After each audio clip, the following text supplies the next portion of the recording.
Je vous le disais en titre, c'est une étude scientifique qui va faire date. Pour la première fois, des chercheurs ont démontré que la consommation d'aliments génétiquement modifiés était dangereuse pour l'organisme. Certes, l'expérience a été menée sur des rats, mais cela prouve que les dangers des OGM ont sans doute été sous-estimés. Regardez l'enquête de Servan Adron et Axel Cariou. Une tumeur énorme en moins d'un an. Les résultats de cette étude sur les rats sont bien au-delà de ce que les chercheurs avaient imaginé. Ça nous a impressionné parce qu'on a eu des tumeurs de plus de 25% du poids du corps. Et donc c'est colossal, 25% du poids du corps.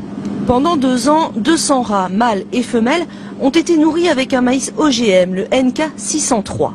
Plusieurs groupes ont été mis en place. Un groupe témoin, nourri d'un maïs classique, et 3 autres groupes.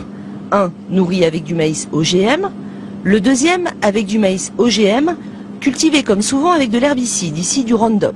Et enfin, dernier groupe, avec du maïs non OGM, mais avec des traces de Roundup dans l'eau. Ces 3 groupes, sans exception, vont être frappés de tumeurs et de pathologies lourdes. 93% des tumeurs sont mammaires chez les femelles, qui se développent surtout au cours de la 2e année de vie des rats. Vous savez qu'un rat vit 2 ans, donc la 2e année c'est, disons, à partir de 35-40 ans pour un humain. Et ensuite on observe des pathologies hépatiques et rénales qui les empêchent d'avoir une vie normale. Des maladies qui apparaissent très vite. Les tests réglementaires sont sur 3 mois.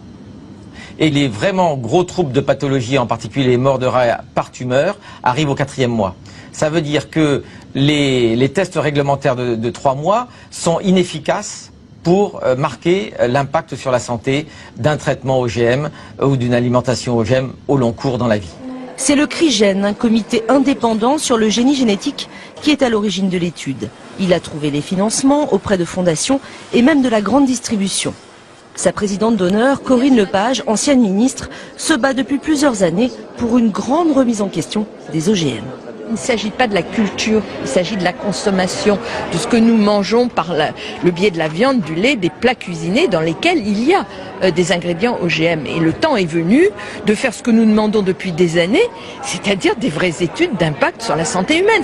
Cette étude, menée dans le plus grand secret, a surpris. En premier lieu, la multinationale Monsanto, qui produit ce maïs et le Roundup, elle n'a pas souhaité nous répondre.